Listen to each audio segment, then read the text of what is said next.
Hello everyone, मैं अभय शर्मा आप सभी का स्वागत करता हूं इस प्लेटफॉर्म पे। कैसे हो दोस्तों? आशा करता हूं आप बहुत अच्छे होंगे। आपकी तैयारी बहुत अच्छी चल रही होगी। आप बहुत अच्छे से बेहतर तैयारी कर रहे होंगे और अब तो एनटीपीसी का भी नोटिफिकेशन आ चुका है, तो अपनी कमर कस लो और लग जाओ तैयारी में। न कोई कठिनाई न कोई तकलीफ, न कोई कठिनाई न कोई तकलीफ।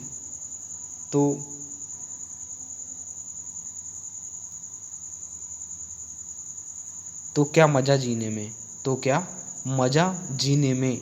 बड़े बड़े तूफान भी थम जाते हैं, बड़े बड़े तूफान भी थम जाते हैं जब आग लगी हो सीने में, जब आग लगी हो सीने में। सपना एक देखोगे तो मुश्किलें हज़ार आएंगी, सपना एक देखोगे तो मुश्किलें हज़ार आएंगी, लेकिन वो मंज़र बहुत बड़ा होगा, वो खुशी बहुत बड़ी होगी जब कामयाबी शोर मचाएगी, जब कामयाबी शोर मचाएगी। जिस दिन आप सफल हो जाओगे तो सारे लोग आपका साथ देंगे, और जब तक आप असफल हो तब तक आपका कोई साथ नहीं देगा, लोग आपको ताने मारेंगे। इसलिए आपको सच्चे दिल से मेहनत करनी है, पढ़ाई करनी है। चलिए आज की क्लास पे फोकस करते हैं, ज़्यादा समय बर्बाद न करते हुए। तो बेसिकली हमारी चल रही है साइंस की क्लास, ठीक है गाइस। ये चल रही है हमारे 200 क्वेश्चनों की सीरीज़, ठीक है गाइस, और इसका यह है पार्ट नंबर 8। यदि आपने 1 से 7 पार्ट नहीं देखे हैं तो चैनल पे जाके देख सकते हो।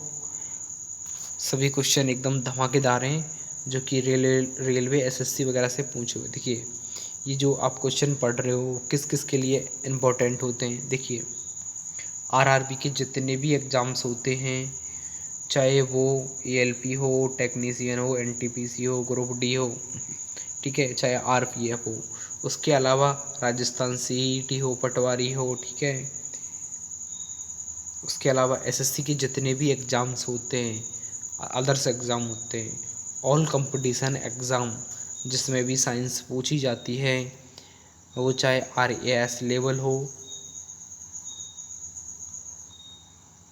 ठीक है, लैब असिस्टेंट, सीजीएल, जितने भी एग्ज़ाम्स होते हैं सबके लिए जेईएन, आरआरबी, जेई, ठीक है गाइस, सभी के लिए क्लास इम्पोर्टेंट होने वाली है।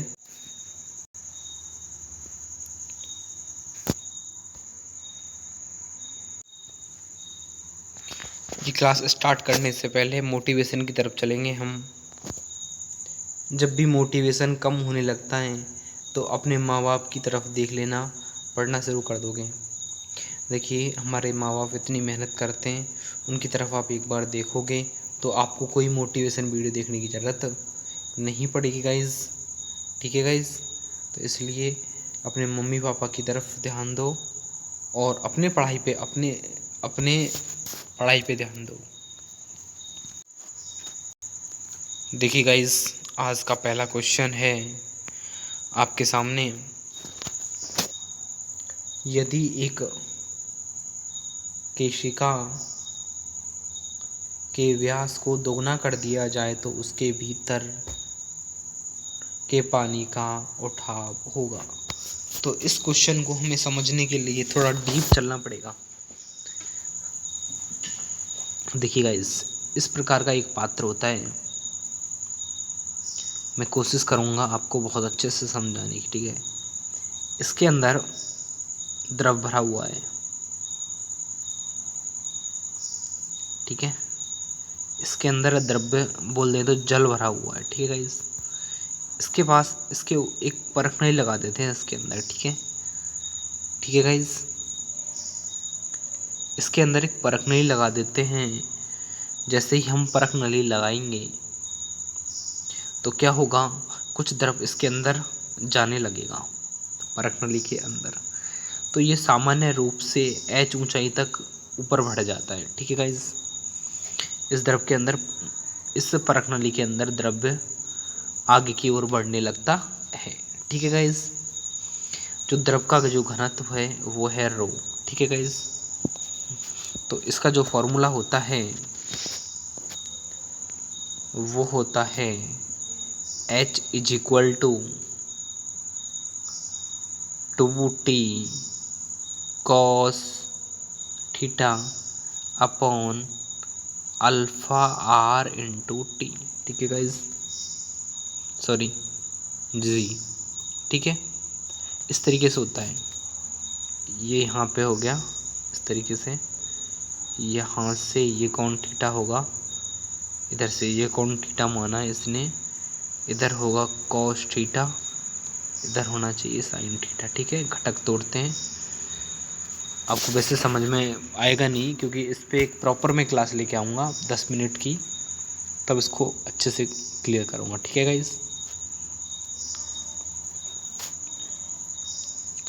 देखिए शॉर्ट रूप में आप समझना चाहो तो ये होता है R प्रोपोर्शनल टू 1/r के। ठीक है, यदि व्यास को दोगुना कर दिया जाए तो त्रिज्या कितनी हो जाएगी मेरे दोस्तों? इसका जो सही आंसर होगा वो होगा आधी। ठीक है, वी इज राइट आंसर। आशा करता हूँ थोड़ा बहुत मैं समझा पाया। यदि नहीं समझा पाया तो प्रॉपर एक इसके ऊपर 10 मिनट की एक वीडियो लेके आऊँगा, उसमें प्रॉपर अच्छे तरीके से आपको 8 या 10 मिनट की। चलिए, ज़्यादा समय वेस्ट ना करते हुए नेक्स्ट क्वेश्चन पे चलते हैं। पानी के किसी द्रव्यमान को 0 डिग्री से 10 सेंटीमीटर तक गर्म करने पर उसके आयतन में क्या होगा? घटने के बाद वृद्धि होगी। D is right answer. चलिए नेक्स्ट क्वेश्चन पे चलें। Question number 3।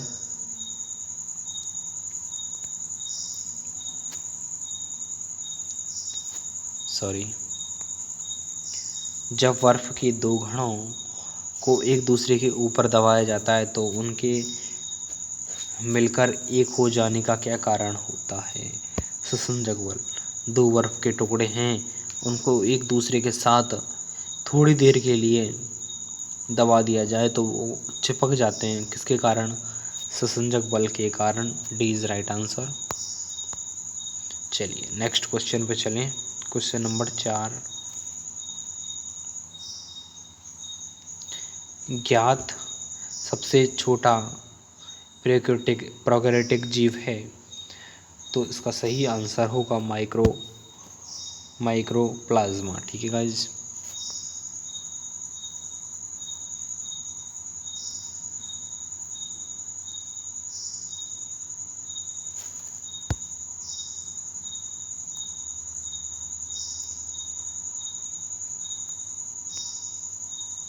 Question number 5। वही टेकर के 5 जगत वर्गीकरण में एक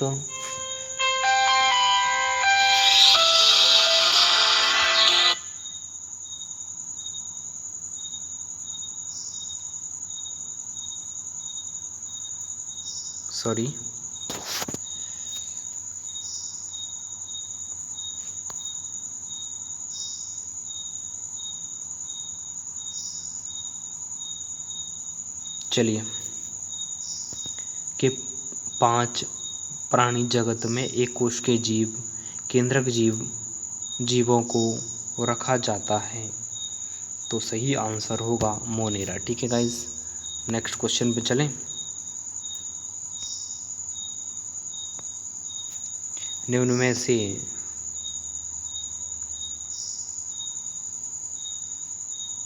कौन सा कार्बनिक यौगिक है? तो chloroform. C is right answer होगा। नेक्स्ट क्वेश्चन पे चलें। चलिए गाइस, मिश्र धातु इस्पात में क्रोमियम आता है जो जंग के प्रति अवरोध का कार्य करता है। इसे किस नाम से जाना जाता है? Stainless steel. यानी स्टेनलेस स्टील एक ऐसा पदार्थ होता है जिस पर जंग नहीं लगती गाइस। ठीक है, क्वेश्चन नंबर 8।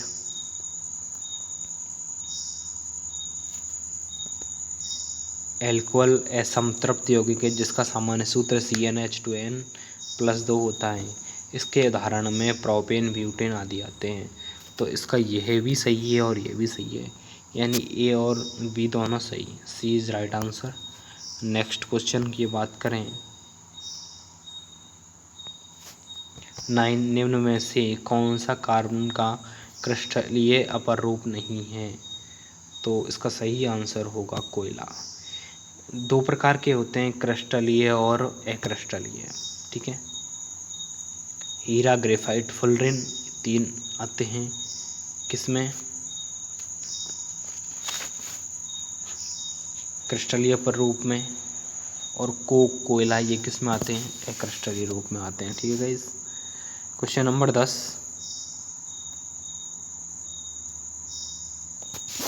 विटामिन सी के किस संदर्भ में निम्न में से कथनों पर विचार करें? इसका रासायनिक नाम एस्कैरिप्स अम्ल तथा इसमें उत्तम स्रोत आंवला होता है।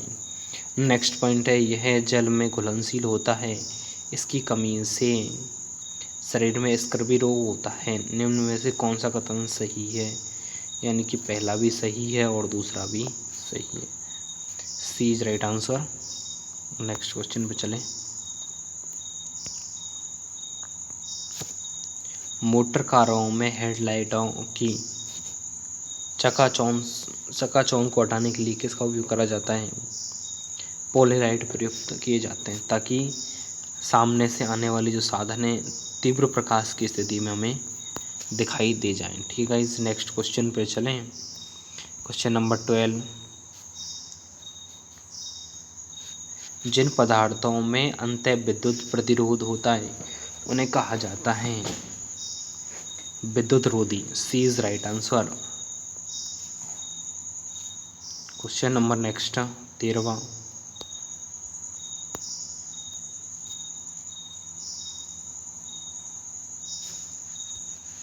जीवाणु कोशिका में सूत्रकणिकाओं की संख्या होती है 0 होती है, ठीक है गाइस। नेक्स्ट क्वेश्चन 14वां नंबर, पशुओं में पैर और मुख रोग का क्या कारण होता है? सही आंसर होगा वायरस के कारण होता है।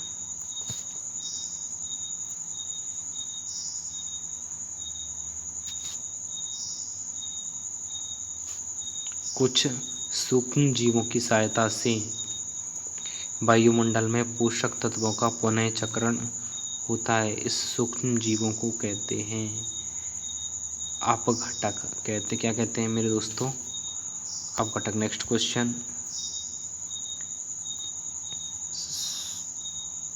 16वां,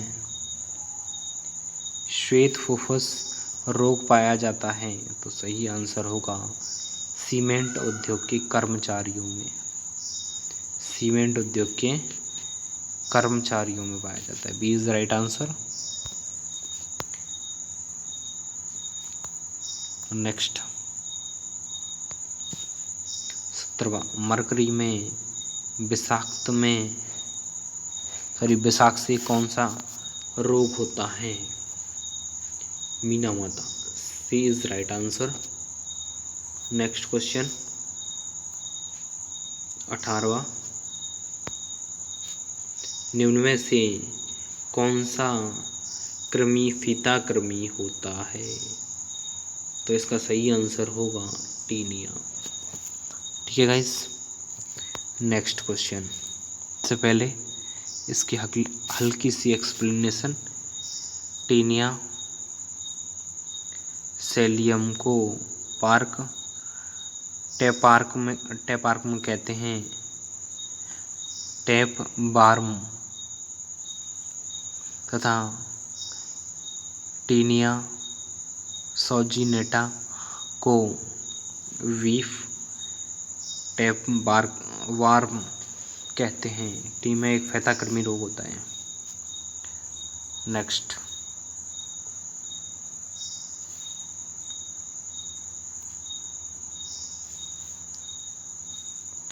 देखिए, सूची 1 में कीट रोगों को, सूची 2 दिए गए संचरण रोगों से सही जोड़ होगा? तो इसका सही जोड़ होगा एनोफिलीजा किससे होता है मेरे दोस्तों? मलेरिया से। और ल्यूकेटस फाइजेरियसिस से होता है। और रेत मक्खी होती है कालाजार से। और सीसी नींद की मक्खी होती है गाइस। चलिए यही होगा मेरे हिसाब से। चलिए नेक्स्ट चलें। Question number 20। निम्न में से जोड़ों में से किसका मेल सही बैठा है? तो मलेरिया का क्लोरोफिल्म से।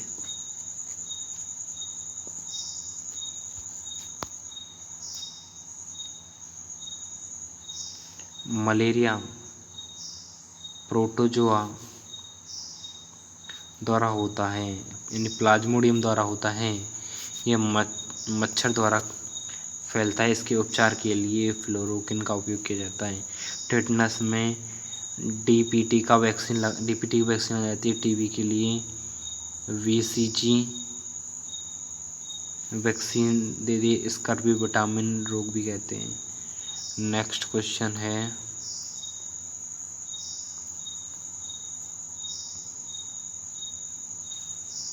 माइक्रोप्लाज्मा किस रोग से संबंधित है? वह निम्न में से किन जीवों को प्रभावित करता है? तो इसका सही आंसर होगा श्वास संबंधी। नेक्स्ट पॉइंट है सी के संबंधित। माइक्रोप्लाज्मा को पीपीएलओ न्यूक्लिया लाइक ऑर्गेनियम नाम दिया, जिसमें मनुष्यों और जानवरों में न्यूमोनिया श्वास संबंधी बीमारियां हो जाती हैं, जिसमें श्वसन प्रभावित हो जाता है। चलिए नेक्स्ट। एंटीबायोटिक क्या है? Antibiotic question number 22। Question number 22। Antibiotic क्या है? तो सही आंसर होगा किसी सूक्ष्म जीव द्वारा संश्लेषित रसायनों जो अन्य सूक्ष्म जीवों से रक्षा करता है। B is right answer. चलिए नेक्स्ट क्वेश्चन।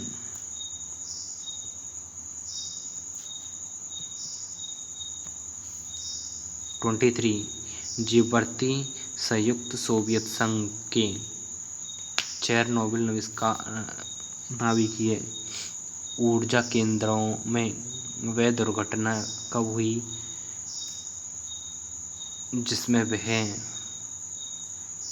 जिसमें वहाँ वायुमंडल में रेडियो न्यूक्लियर पैदा हुए थे? तो 1986। D is right answer. Next 24। प्रकाश की किरणों को पूर्ण आंतरिक परावर्तन के लिए किससे गुजारा जाता है? कांच से जल को। कांच से, यानी दो माध्यम होते हैं इसमें, माध्यम फर्स्ट और माध्यम सेकंड। तो पहला होना चाहिए कांच और दूसरा होना चाहिए जल, यानी कि इससे एक तरीके से कांच भी सघन होता है और जल भी सघन। सघन को सघन से गुजारा जाता है। ठीक है गाइज। नेक्स्ट, वायुमंडल में सबसे प्रचुर मात्रा में अक्रिय गैस है आर्गन।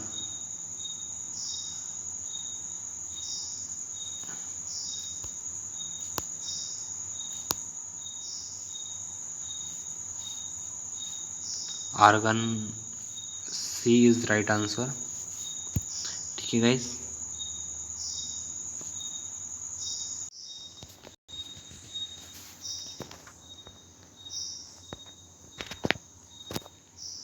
तो प्लीज़ इस वीडियो को लाइक करो और नए हो तो पहली बार आए हो प्लीज़ तो चैनल को सब्सक्राइब करो और अधिक से अधिक लोगों को शेयर करो। ठीक है गाइज,